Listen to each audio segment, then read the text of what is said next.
विद्यार्थी मित्रांनो, सर्वांचं स्वागत आहे YBD अकॅडमी या मराठी एज्युकेशनल यूट्यूब चॅनेलवरती. मित्रांनो, कालच्या व्हिडिओमध्ये आपण छत्रपती संभाजीनगर कारागृह विभागाची जी प्रश्नपत्रिका होती, पोलीस शिपाई कारागृह याची प्रश्नपत्रिका काल स्पष्टीकरणासोबत आपण सोडवून घेतलेली आहे. मराठी व्याकरण आणि सामान्य ज्ञान आपण स्पष्टीकरणासोबत बघितलेले आहेत. आपण बुद्धिमत्ता आणि या ठिकाणी जे गणित आहे त्याच्यासाठी स्पेशल वेगळे क्लासमध्ये ते सोडवून घेणार आहोत.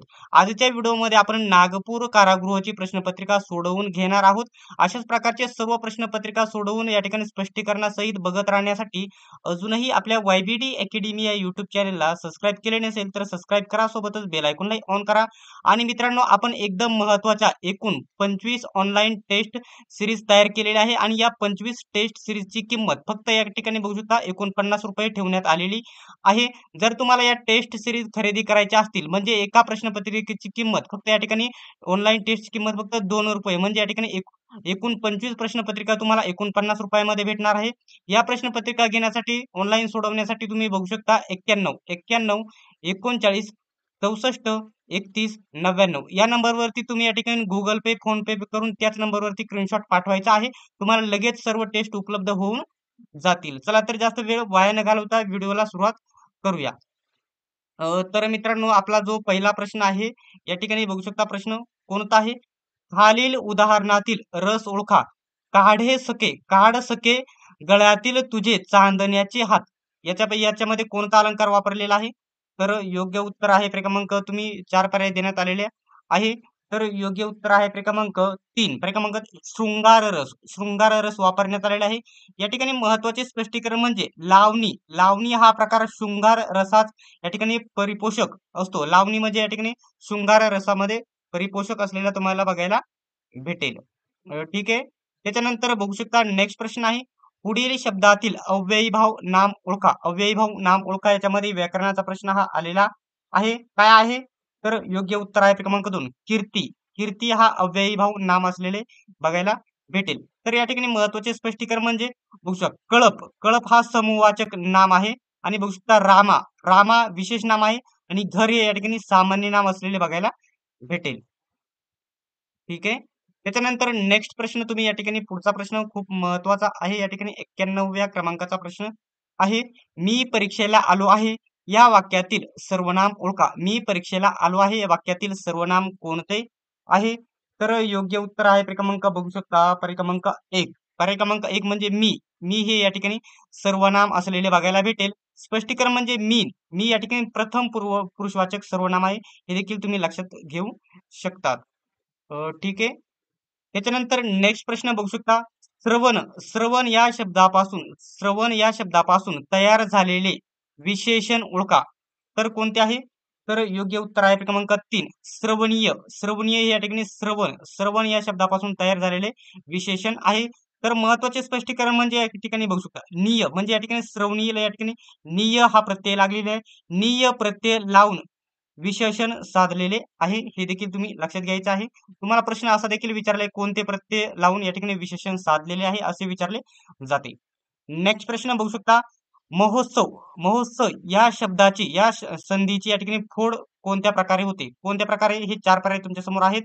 तर योग्य उत्तर आहे क्रमांक बघू शकता 3. क्रमांक 3 म्हणजे महा प्लस उत्सव अशा प्रकारे महोत्सव या शब्दाची संधी विग्रह होईल. महत्वाचे स्पष्टीकरण म्हणजे महा उत्सव बघू शकता आ उ ओ या ठिकाणी बघू शकता गुणादेश स्वरसंधी. ही संधी कोणत्या प्रकारची आहे. तर गुणादेश स्वरसंधी आहे.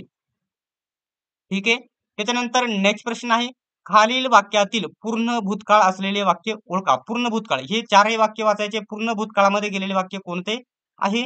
तर योग्य उत्तर आहे क्रमांक बघू शकता 2. क्रमांक 2 म्हणजे त्याने पुस्तक वाचले होते म्हणजे आधी वाचले होते. पूर्ण भूतकाळामध्ये गेलेले त्याने पुस्तक वाचलेले होते. योग्य उत्तर आहे. महत्वाचे स्पष्टीकरण म्हणजे बघू शकता ल हा कृदंत प्लस होते. ही रचना नेहमी पूर्ण भूतकाळाची असते. होता, होती, होते हे पूर्ण या ठिकाणी आल्याच्या नंतर पूर्ण भूतकाळाचे हे 3ही रचना आहेत. लक्षात घ्या. ठीक आहे. नेक्स्ट प्रश्न बघू शकता 96व्या क्रमांकाचा देवालय संधीवरती एक प्रश्न मागे विचारला होता या ठिकाणी आधी. म्हणजे दुसरा प्रश्न आहे संधीवरती नागपूर कारागृहासाठी देवालय हा शब्द कोणत्या संधीचे उदाहरण आहे. कोणत्या संधीचे उदाहरण आहे. तर योग्य उत्तर आहे क्रमांक 2 बघू शकता. स्वर संधीचे उदाहरण आहे देवालय. आणि या ठिकाणी बघू शकता स्पष्टीकरण म्हणजे देव प्लस आलय असा या ठिकाणी संधी विग्रह होईल. म्हणजे बघू शकता आ आ बघू शकता सजातीय आणि या ठिकाणी दीर्घत्व स्वरसंधीचे हे उदाहरण तुम्हाला बघायला भेटेल. स्वरसंधी आणि दीर्घत्व स्वरसंधी. तर ठीक आहे. तर या ठिकाणी हा प्रश्न आहे आपण सोडून देत आहोत. हा गणिताचा प्रश्न या ठिकाणी आलेला आहे. गणित आपण वेगळ्या व्हिडिओ मार्फत सर्व स्पष्टीकरण बघणार आहोत. ठीक आहे. त्याच्यानंतर नेक्स्ट प्रश्न बघू शकता. खालील पर्यायवाचक खालील पर्यायांपैकी सामान्य नाम कोणते? बघू शकता रस्ता, भारत, गंगा आणि हिमालय. कोणते आहे सामान्य नाम? तर योग्य उत्तर आहे क्रमांक 1 रस्ता. रस्ता या ठिकाणी सामान्य नाम आहे. कशा प्रकारे या ठिकाणी हा एक डोंगर आहे परंतु त्याला हिमालय नाव दिलेले आहे. हा या ठिकाणी देश आहे परंतु त्याला भारत नाव दिलेले आहे. ही एक नदी आहे परंतु त्याला नाव काय दिलेले आहे या ठिकाणी बघू शकता गंगा. परंतु हा रस्ता आहे त्याला नाव दिलेले नाही. नाशिक रोड, मुंबई रोड असे नाव देण्यात आले नाही. त्याच्यामुळे हा हे सामान्य नाम झालेले तुम्हाला बघायला भेटेल. बघू शकता भारत, हिमालय, गंगा ही सर्व काय आहेत विशेष नामे आहेत. त्याला विशेष अशा प्रकारचे नाव दिले आहे मानवाकडून त्याला या ठिकाणी विशेष नामे म्हणतात. तर या ठिकाणी नेक्स्ट प्रश्न बघू शकता. पुढील पैकी कंठस्वर ओळखा. कंठस्वर कोणता आहे? 4 पर्याय तुम्ही वाचायचे. यापैकी कोणते कंठस्वरांचे आहेत उदाहरणे आहेत? तर योग्य उत्तर आहे क्रमांक 3 बघू शकता. ख, ग, घ हे या ठिकाणी कंठस्वर आहेत. महत्वाचे स्पष्टीकरण म्हणजे बघू शकता ख, ज, झ हे तालव्य आहेत लक्षात घ्यायचे आणि ठ, ड, ढ हे मूर्धन्य आहेत आणि त्याच्यानंतर थ, द, न हे दंत्य आहेत. हे देखील तुम्ही लक्षात घ्यायचे आहे. तर नेक्स्ट प्रश्न बघू शकता. आम्ही आम्ही सकाळी फिरायला जातो. अधोरेखित शब्दाच्या सर्वनामाचा प्रकार ओळखा. म्हणजे आम्ही या शब्दाखाली अधोरेखित केलेल्या या शब्दाच्या सर्वनामाचा प्रकार कोणता होईल? योग्य उत्तर आहे क्रमांक 4 बघू शकता. प्रथम पुरुषवाचक सर्वनाम हे योग्य उत्तर असलेले तुम्हाला बघायला भेटणार आहे. ठीक आहे. आता या ठिकाणी थोडी झूम आउट करत आहे. खालील प्रश्न थोडा लेंथी असलेले तुम्हाला बघायला भेटेल. तर ठीक आहे. 88व्या क्रमांकाचा प्रश्न आहे. पुढील बघू शकता पुढील पद्यपंक्तीत अलंकार ओळखा. बघू शकता नयन कमल नयन कमल हे उघडीत हलके जागी हो जानकी. नयन कमल हे उघडीत हलके जागी हो जानकी याच्यामध्ये कोणता अलंकार झालेला आहे? तर योग्य उत्तर आहे क्रमांक बघू शकता क्रमांक याच्यामध्ये क्रमांक 4 हे योग्य उत्तर ठरले. रूपक अलंकार झालेला बघायला भेटेल. ठीक आहे. तर या ठिकाणी महत्वाचे स्पष्टीकरण म्हणजे बघू शकता उपमेय व उपमान यांचं एकरूपता आहे म्हणजे सारखेच आहे. ती भिन्न नाहीत असे जेथे वर्णन केलेले असते तेथे रूपक अलंकार झालेला तुम्हाला बघायला भेटेल. नेक्स्ट प्रश्न बघू शकता. त्याची छी थू झाली अधोरेखित नामाचा प्रकार ओळखा. या ठिकाणी छी थू खाली अधोरेखित केलेले आहे. या नामाचा प्रकार कोणता होईल? तर योग्य उत्तर आहे क्रमांक 2. क्रमांक 2 म्हणजे बघू शकता अव्ययी अव्ययी साधित नाम हे योग्य उत्तर होईल. महत्वाचे स्पष्टीकरण म्हणजे यामध्ये अव्ययांचा नामासारखा उपयोग केला जातो अव्ययांचा. ठीक आहे.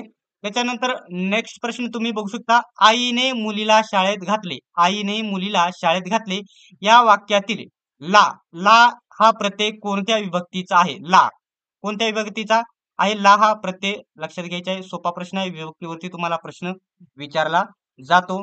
तर योग्य उत्तर आहे क्रमांक 3. क्रमांक 3 म्हणजे द्वितीय विभक्तीचा प्रत्यय आहे ला हे लक्षात घ्यायचे आहे. ठीक आहे. नेक्स्ट प्रश्न बघू शकता. नेक्स्ट प्रश्न काय आहे?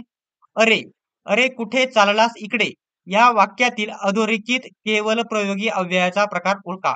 अधोरेखित अरे या शब्दाखाली अधोरेखित केलेल्या या शब्दाचा केवल प्रयोगी अव्ययाचा या ठिकाणी प्रकार कोणता होईल? तर या ठिकाणी योग्य उत्तर आहे क्रमांक बघू शकता 4. क्रमांक 4 हे योग्य उत्तर आहे. संबोधन दर्शक हे योग्य उत्तर आहे. आणि महत्वाचे स्पष्टीकरण म्हणजे तिरस्कार दर्शक धिक आणि बघू शकता समती दर्शक ठीक आहे किंवा आश्चर्य दर्शक अहो हे अशा प्रकारे शब्द वापरले जातात. नेक्स्ट प्रश्न आहे म्हैस बघू शकता या शब्दाचे या पर्यायांपैकी अनेक वचन शब्द कोणता आहे? बघू शकता म्हशी म्हशी आणि म्हैसिनी याच्यापैकी या ठिकाणी पर्याय म्हणजे अनेक वचन शब्द कोणता आहे म्हैस या शब्दासाठी? तर योग्य उत्तर आहे क्रमांक बघू शकता 3 म्हशी या ठिकाणी हा अनेक वचन शब्द आहे म्हैस या शब्दासाठी. आणि या ठिकाणी बघू शकता महत्वाचे स्पष्टीकरण म्हणजे आकारांत स्त्रीलिंगी नामांचे अनेकवचन इकारांत होते. म्हणजे ई, म्हशी. ई आला म्हणजे इकारांत झालेला आहे, हे लक्षात घ्यायचे आहे. ठीक आहे. नेक्स्ट प्रश्न तुम्ही बघत आहात. बघू शकता. स्र हे जोडाक्षर कसे बनले? कोणत्या शब्दांपासून बनलेले आहे स्र हे जोडाक्षर? तुमच्या समोर चारही पर्याय उपलब्ध करून देण्यात आलेले आहे. स्र हे जोडाक्षर कसे बनलेले आहे? विचारपूर्वक उत्तर देण्याचा तुम्ही प्रयत्न करायचा आहे. कसे बनलेले आहे स्र हे? ठीक आहे. तर या ठिकाणी बघू शकता पर्याय क्रमांक 3 हे योग्य उत्तर आहे. बघू शकता स्र कशापासून बनलेला आहे? श, र आणि अ, श्र. अशा प्रकारे या ठिकाणी या पर्याय क्रमांक 3 हे योग्य उत्तर आहे. या ठिकाणी महत्वाचे स्पष्टीकरण म्हणजे बघू शकता ज्या अक्षरात 2 किंवा अधिक व्यंजने प्रथम एकत्र येऊन शेवटी त्यात एक स्वर मिसळतो. प्रश्न नीट समजून घ्यायचा आहे. हे वाक्य बघू शकता ज्या अक्षरामध्ये 2 किंवा अधिक व्यंजने प्रथम येतात आणि शेवटी त्यात एक स्वर मिसळतो त्यास जोडाक्षर, त्या जोडाक्षरच त्याला जोडाक्षर म्हटले जाते. म्हणजे या ठिकाणी जोडाक्षराची रचना कशी होते तर बघू शकता व्यंजन, व्यंजन प्लस या ठिकाणी व्यंजन, व्यंजन प्लस व्यंजन आणि प्लस स्वर असे जर आले तर त्या ठिकाणी जोडाक्षर होत असलेले तुम्हाला बघायला भेटेल. ठीक आहे. नेक्स्ट प्रश्न बघू शकता खालील पैकी कोणता शब्द पोर्तुगीज भाषेतील आहे? कोणता आहे? तर योग्य उत्तर आहे क्रमांक बघू शकता 1. पर्याय क्रमांक 1 म्हणजे बघू शकता टिकाव. टिकाव हा शब्द या ठिकाणी पोर्तुगीज शब्द असलेला तुम्हाला बघायला भेटणार आहे. त्याच्यानंतर महत्वाचे स्पष्टीकरण बघू शकता पोशाख, निशाण हे कसे शब्द आहेत तर हे फारसी शब्द आहेत आणि हा जहाज हा शब्द अरबी शब्द आहे. हे शब्द विचारले जातात म्हणून सांगित आहेत. ठीक आहे. नेक्स्ट प्रश्न बघू शकता स्वाती स्वयंपाक करते. स्वाती स्वयंपाक करते या वाक्याचा प्रकार ओळखा. आज्ञार्थी, स्वार्थी, विद्यार्थी आणि संकेतार्थी. कसे होईल? तर योग्य उत्तर आहे क्रमांक 2. म्हणजे हे एक वाक्य स्वार्थी वाक्य आहे. लक्षात घ्यायचे. महत्वाचे स्पष्टीकरण म्हणजे स्वार्थी वाक्यावरून फक्त काळाचा बोध होतो. फक्त काळाचा बोध होतो ते या ठिकाणी स्वार्थी वाक्य असते. ठीक आहे. थोडी झूम आउट या ठिकाणी करणे गरजेचे आहे.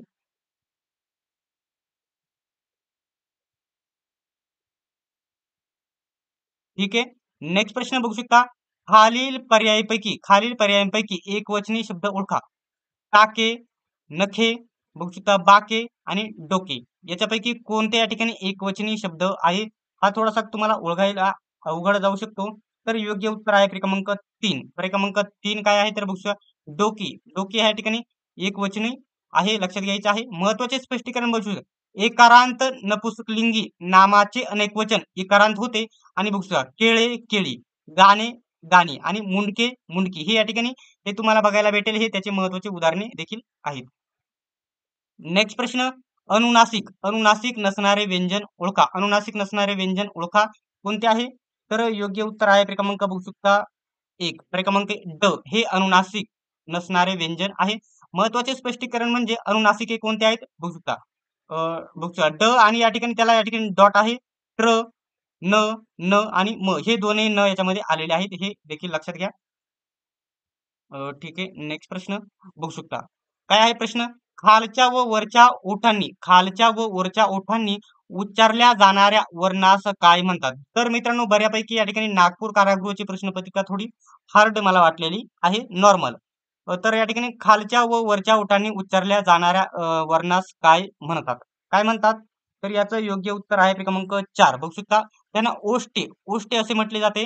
तर महत्वाचे स्पष्टीकरण तुम्ही बघू शकता. स्पष्टीकरण दंते या ठिकाणी कोणते आहे? दंते कोणकोणते आहेत ते बघू शकता. ल आणि या ठिकाणी खाली त्याला उलटा रफर आहे. रू बघू शकता याला रू असे म्हटले जाते. त, थ, द, ध, न, ल, स आणि त्याच्यानंतर तालव्य कोणते आहेत लक्षात घ्या. बघू शकता इ, ई, च, छ, ज, झ म्हणजे त्र, य आणि श. बघू शकता म्हणजे ई पासून हा ई तयार झाला. च पासून छ आणि ज पासून अशा प्रकारे हा क्रम आहे. हे तालव्य आहेत आणि याच्यामध्ये कंठे कोणते आहेत बघू शकता. अ आ, क ख, ग घ, ड ह हे या ठिकाणी तालव्य आहेत. ठीक आहे. नेक्स्ट प्रश्न तुम्ही बघत आहात. आपल्या तोंडावाटे निघणाऱ्या मूलध्वनींना आपण काय म्हणतो? हा प्रश्न सोपा आहे परंतु प्रत्येक वर्षी रिपीट होणारा प्रश्न आहे. आपल्या तोंडावाटे निघणाऱ्या मूलध्वनींना आपण काय म्हणतो? तर योग्य उत्तर आहे क्रमांक 2. क्रमांक 2 मध्ये त्यांना आपण वर्ण, वर्ण असे म्हणत असतो.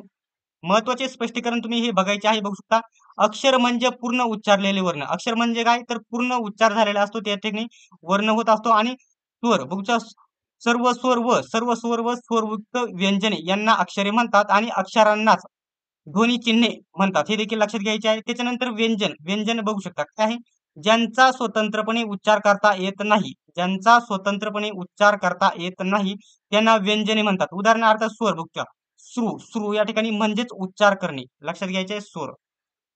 तर नेक्स्ट प्रश्न आहे बघू शकता, घुटी देणे या वाक्प्रचाराचा अर्थ सांगा. काय होईल या वाक्प्रचाराचा अर्थ?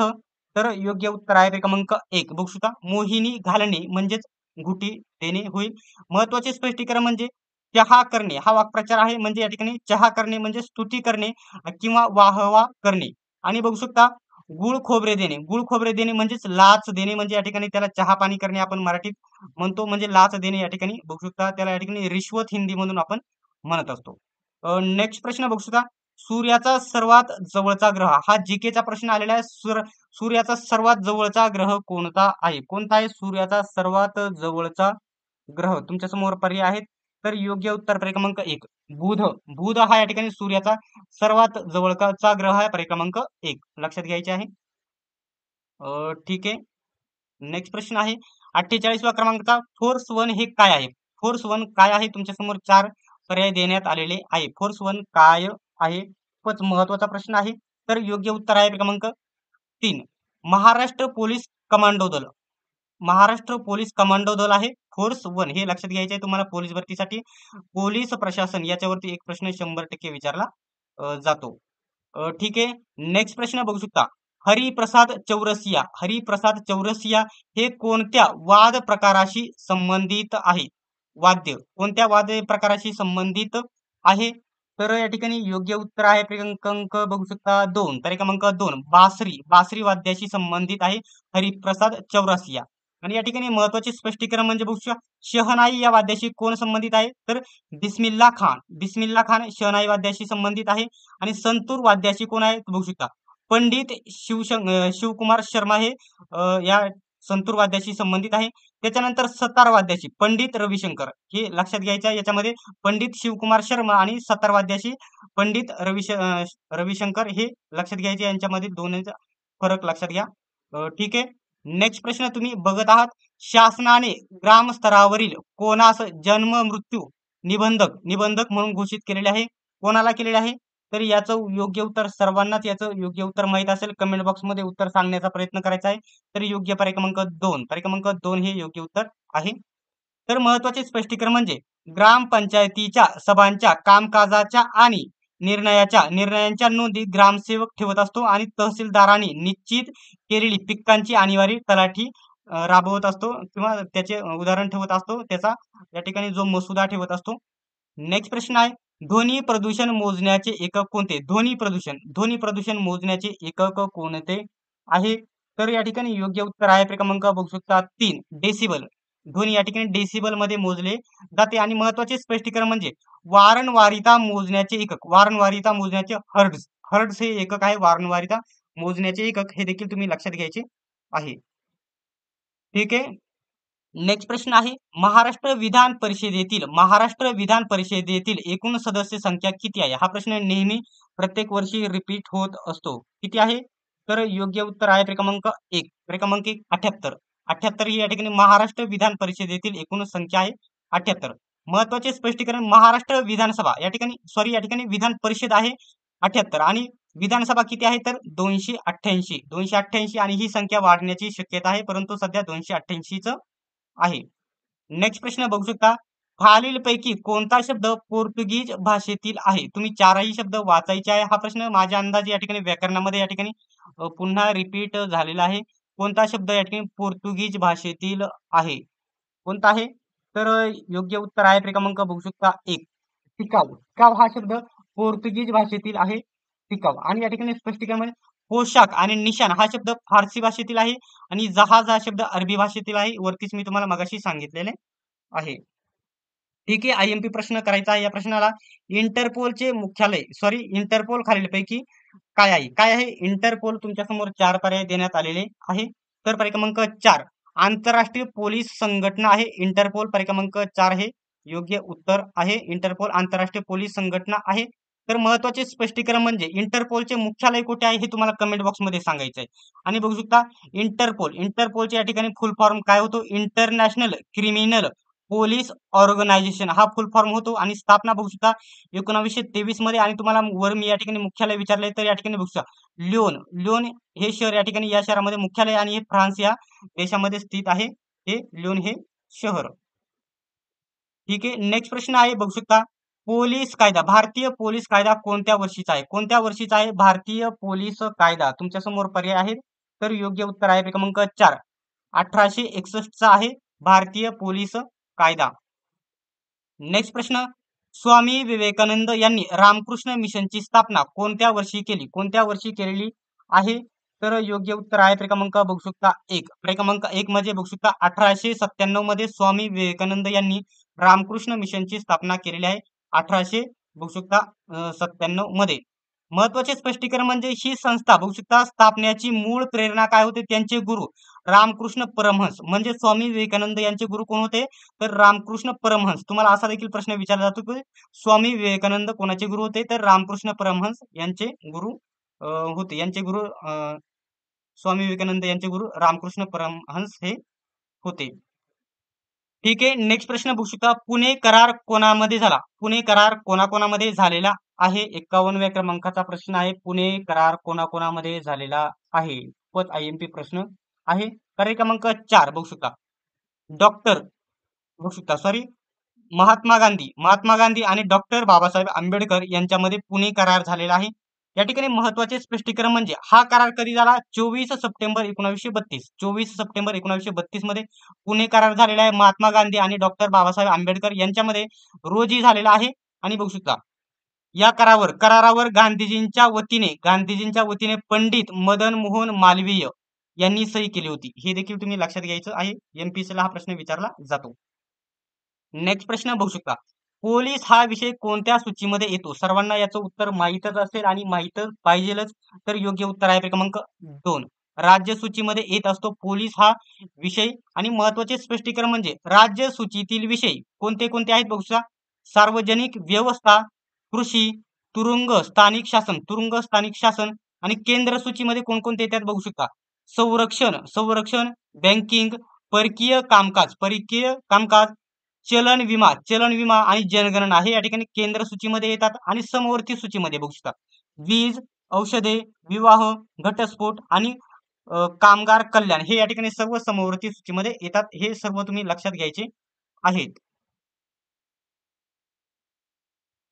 त्याच्यानंतर मित्रांनो पुढील प्रश्न या ठिकाणी बघू शकता इतिहासाचा जुना प्रश्न या ठिकाणी विचारण्यात आलेला आहे. 44व्या क्रमांकाचा प्रश्न आहे प्रसिद्ध पर्यटन खजुराहो लेणी कोणत्या राज्यात आहे? खजुराहो लेणी कोणत्या राज्यात आहे असं विचारण्यात आलेले आहे प्रसिद्ध पर्यटन. तर योग्य उत्तर आहे क्रमांक बघू शकता क्रमांक 4 क्रमांक मध्य प्रदेश राज्यामध्ये स्थित आहे. प्रसिद्ध लेणी या ठिकाणी खजुराहो लेणी मध्य प्रदेश या राज्यामध्ये स्थित आहे. तर या ठिकाणी महत्वाचे स्पष्टीकरण तुम्ही बघत आहात बघू शकता. स्पष्टीकरण ही लेणी 11व्या ते 12व्या शतकात चंदेल राजपूत राजांनी बांधलेल्या मंदिराचा समूह आहे. हा हिंदू आणि जैन मंदिराचा एक संग्रह आहे. दोन्ही या ठिकाणी हिंदू आणि बघू शकता जैन मंदिरांचा हा संच आहे किंवा संग्रह आहे. ठीक आहे. नेक्स्ट प्रश्न बघू शकता IMP प्रश्न करायचा आहे. रामचरित बघू शकता रामचरित मानस या अवध भाषेतील साहित्याची निर्मिती कोणी केली? कोणी केलेली आहे याची निर्मिती? तर योग्य उत्तर आहे क्रमांक 2 बघू शकता तुलसीदास यांनी ही निर्मिती केलेली आहे. आणि या ठिकाणी महत्वाचे स्पष्टीकरण काय आहे तर बघू शकता स्पष्टीकरण कालिदास बघू शकता शाकुंतल बघू शकता विक्रम वर्षीयम बघू शकता मेघदूत आणि बघू शकता रघुवंश हे लक्षात घ्यायचे आहे. या ठिकाणी पुढचा प्रश्न आपण स्क्रीनवरती बघत आहोत. ठीक आहे. प्रश्न बघू शकता बघू शकता स्वतंत्र भारतातील लोकसभेचे पहिले सभापती कोण होते? आणि हा प्रश्न IMP करायचा आहे. हा प्रत्येक वर्षी पोलीस भरतीला रिपीट होत असतो. स्वतंत्र भारतातील लोकसभेचे पहिले सभापती कोण होते? तर योग्य उत्तर क्रमांक 1 बघू शकता माळवणकर, ग वा माळवणकर हे होते. महत्वाचे स्पष्टीकरण म्हणजे ग वा माळवणकर हे बघू शकता 1956 पर्यंत अध्यक्ष होते. कधीपर्यंत? 1956 पर्यंत. आणि बघू शकता बलराम जाखड हे 7व्या व 8व्या असे 2 वेळा लोकसभा अध्यक्ष होते. बलराम जाखड आणि सर्वाधिक काळासाठी देखील होते. हे देखील तुम्ही लक्षात घ्यायचं आहे. ठीक आहे. नेक्स्ट प्रश्न आहे बघू शकता. कोरकू जमातीचे लोक कोणत्या जिल्ह्यात मोठ्या प्रमाणावर आढळतात? कोरकू जमातीचे.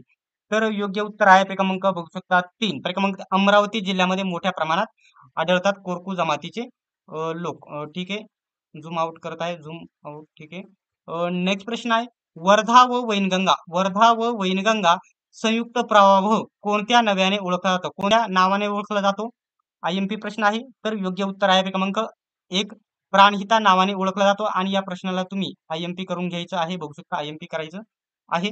महत्वाचे स्पष्टीकरण बघू शकता. मांजरा ही नदी बीड व उस्मानाबाद जिल्ह्याच्या सीमेवरून वाहते. ही नदी महाराष्ट्रात 2 वेळा प्रवेश करते. 2 वेळा. कोणती नदी? मांजरा. महाराष्ट्रामध्ये 2 वेळा प्रवेश करते. उगम बघू शकता. वर्धा नदीचा उगम बघू शकता.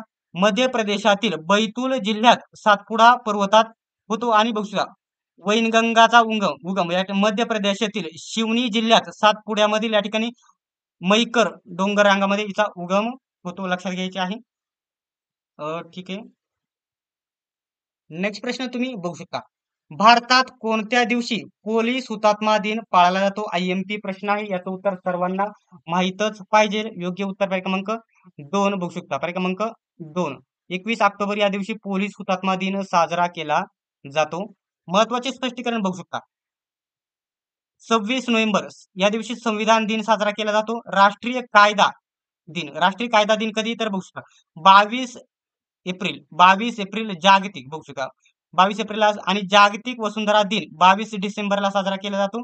गणित दिन देखील साजरा केला जातो. हे तुम्ही लक्षात घ्यायचे आहे. ठीक आहे. वरील महत्वाचे प्रश्न आपण या ठिकाणी झूम आउट करून बघणार आहोत. मोठे. ठीक आहे. 22व्या क्रमांकाचा प्रश्न बघू शकता. ब्राह्मी लिपीचे वाचन सर्वप्रथम कोणी केलेले होते? ब्राह्मी लिपीचे सर्वप्रथम वाचन. तर योग्य उत्तर आहे क्रमांक 2 बघू शकता. जेम्स प्रिन्सेप यांनी ब्राह्मी लिपीचे वाचन सर्वप्रथम केले होते. तर महत्वाचे स्पष्टीकरण म्हणजे ब्राह्मी लिपी ही भारतातील बघू शकता उकल झालेली सर्वात प्राचीन लिपी आहे ब्राह्मी लिपी. सर्वात प्राचीन लिपी असा देखील प्रश्न विचारला जातो. ठीक आहे. नेक्स्ट प्रश्न बघू शकता. खालीलपैकी कोणता हक्क मूलभूत हक्क नाही? यापैकी कोणता हक्क मूलभूत हक्क नाही? खूप महत्वाचा प्रश्न आहे. तर योग्य उत्तर आहे क्रमांक 1 बघू शकता. संपत्तीचा हक्क हा मूलभूत हक्क राहिलेला नाही. या ठिकाणी मूलभूत हक्कांच्या याच्यामधून याला वगळण्यात आलेले आहे. संपत्तीचा हक्क मूलभूत हक्क नाही. क्रमांक 1. महत्वाचे स्पष्टीकरण बघू शकता. संपत्तीचा हक्क 44व्या घटना दुरुस्तीने मूलभूत हक्कांच्या यादीतून वगळून तो कलम बघू शकता 300A मध्ये टाकून हा कायदेशीर हक्क म्हणून घोषित करण्यात आला. कायद्याचा हक्क विचारलेला आहे कायद्याचा, परंतु मूलभूत हक्कामध्ये त्याला ठेवण्यात आलेले नाही. तर बघू शकता भाषणाचा हक्क कलम 19 आहे. समतेचा हक्क कलम 14 आहे. आणि धर्म स्वातंत्र्याचा हक्क कलम 25 ते 28 या दरम्यान आहे. समतेचा हक्क हे देखील तुम्ही लक्षात घ्यायचे आहे. ठीक आहे. थोडी झूम आउट करत आहे. 1 मिनिट. ठीक आहे. बघू शकता. नेक्स्ट प्रश्न. भारतातील आशियाई चित्ता ही प्रजाती डॅश डॅश साली लुप्त झाली असे घोषित करण्यात आले. कोणत्या साली लुप्त झाली अशी घोषित करण्यात आले? तर योग्य उत्तर क्रमांक 1 बघू शकता. 1952 ला लुप्त झाली अशी घोषित करण्यात आलेले आहे. नेक्स्ट प्रश्न बघू शकता. गौतम बुद्ध आपल्या अनुयायांना उपदेश देताना कोणत्या भाषेचा वापर करत असत? तर योग्य उत्तर आहे क्रमांक बघू शकता 3. क्रमांक 3 म्हणजे पाली भाषेचा उपयोग करत होते. क्रमांक 3. महत्वाचे स्पष्टीकरण म्हणजे बघू शकता. गौतम बुद्धांनी बौद्ध धर्माची स्थापना केली. मग त्यांचे मूळ नाव काय होते? तर सिद्धार्थ होते. त्यांच्या वडिलांचे नाव काय होते? तर शुद्धोधन असे नाव होते. आईचे नाव काय होते? तर महामाया असे नाव होते. आणि मावशीने सांभाळ त्यांचा केलेला आहे. आणि महाप्रजाती बघू शकता महाप्रजापती होते. आणि गौतम बुद्ध आणि पत्नीचे नाव काय होते? तर यशोधरा होते. आणि पुत्राचे नाव राहुल असे होते. हे देखील तुम्ही लक्षात ठेवायचे आहे. ठीक आहे. नेक्स्ट प्रश्न बघू शकता. पानिपत हे ठिकाण खालीलपैकी कोणत्या राज्यात आहे? पानिपत हे तुम्ही ऐकलेच असेल. कोणत्या राज्यामध्ये आहे? पानिपत. तर योग्य उत्तर आहे क्रमांक 4. क्रमांक 4 पानिपत हे हरियाणा राज्यामध्ये हे ठिकाण स्थित आहे. या ठिकाणी महत्वाचे स्पष्टीकरण थोडक्यात आपण बघणार आहोत. काय आहे महत्वाचे स्पष्टीकरण बघू शकता. महाभारतातील या शहराची निर्मिती पांडवांनी केल्यामुळे त्याला पांडुप्रस्थ हे नाव आधी होते, परंतु त्याला या ठिकाणी सध्या पानिपत असे देण्यात आले. आधी नाव होते पांडुप्रस्थ. ठीक आहे. नेक्स्ट प्रश्न बघू शकता. नटसम्राट या नाटकाचे लेखक कोण आहेत? कोण आहेत नटसम्राट या नाटकाचे लेखक? योग्य उत्तर आहे क्रमांक 2 बघू शकता. श्री वि वा शिरवाडकर. श्री या ठिकाणी वि वा शिरवाडकर हे नटसम्राट या नाटकाचे लेखक असलेले तुम्हाला बघायला भेटतील. ठीक आहे. त्याच्यानंतर महत्वाचे स्पष्टीकरण म्हणजे बघू शकता शिरवाडकरांची नाटके कोणकोणती आहेत बघू शकता. ययाती व देवयानी. बघू शकता वीज म्हणाली धरतीला आणि विदूषक आणि बेटके हे सर्व शिरवाडकरांची नाटके आहेत. नेक्स्ट प्रश्न बघू शकता. खालीलपैकी स्त्रीलिंगी शब्द ओळखा. व्याकरणाचा प्रश्न आहे. खालीलपैकी स्त्रीलिंगी शब्द ओळखायचा आहे. साग बघू शकता काय आहे. ठीक आहे. या ठिकाणी साग, आग, राग आणि डाग बघू शकता. याच्यापैकी कोणता स्त्रीलिंगी शब्द आहेत हे लक्षात घ्यायचे आहे. तर योग्य उत्तर आहे क्रमांक बघू शकता. क्रमांक तुम्ही सांगण्याचा प्रयत्न करायचा आहे. क्रमांक 2 ती आग या ठिकाणी बघू शकता. हा या ठिकाणी ती. तो साग आपण या ठिकाणी तो म्हणतो आणि राग तो राग आणि या ठिकाणी तो डाग अशा ठिकाणी. परंतु या ठिकाणी ती आग तो आग आपण म्हणू शकत नाही, त्याच्यामुळे या ठिकाणी ती आग म्हणजे या ठिकाणी स्त्रीलिंगी शब्द कोणता आहे? आग हा या ठिकाणी स्त्रीलिंगी शब्द आहे. महत्वाचे स्पष्टीकरण म्हणजे साग बघू शकता, राग आणि डाग हे पुल्लिंगी नामे आहेत आणि हे एकच स्त्रीलिंगी आहे. जर मित्रांनो तुम्ही या ठिकाणी महत्वाचे स्पष्टीकरणामध्ये या ठिकाणी बघू शकता हे सांगितलेलं आहे. जर तुम्हाला या ठिकाणी बघू शकता एकूण 25 महत्वाच्या टेस्ट तुम्हाला फक्त बघू शकता 49 रुपयामध्ये भेटणार आहेत. आणि या खरेदी करण्यासाठी तुम्हाला बघू शकता 91 39 64 31 99 या नंबरवरती तुम्ही या ठिकाणी 49 रुपयाचं पेमेंट करायचं आहे आणि त्याच नंबरवरती तुम्ही स्क्रीनशॉट पाठवायचा आहे. 25 टेस्ट आहे म्हणजे एका टेस्टची किंमत फक्त 2 रुपये आहे. लवकरात लवकर खरेदी करायचे. याची नंतर किंमत आपण वाढवणार आहोत. मित्रांनो अशाच प्रकारचे प्रश्नपत्रिका स्पष्टीकरणाचे व्हिडिओ बघत राहण्यासाठी आपल्या YBD अकॅडमी या युट्यूब चॅनलला सबस्क्राईब केले नसेल तर सबस्क्राईब करा. सोबतच बेल आयकॉनला ऑन करा. सर्वांनीच व्हिडिओ शेवटपर्यंत बघितल्याबद्दल धन्यवाद. चला तर भेटूया पुढच्या व्हिडिओमध्ये.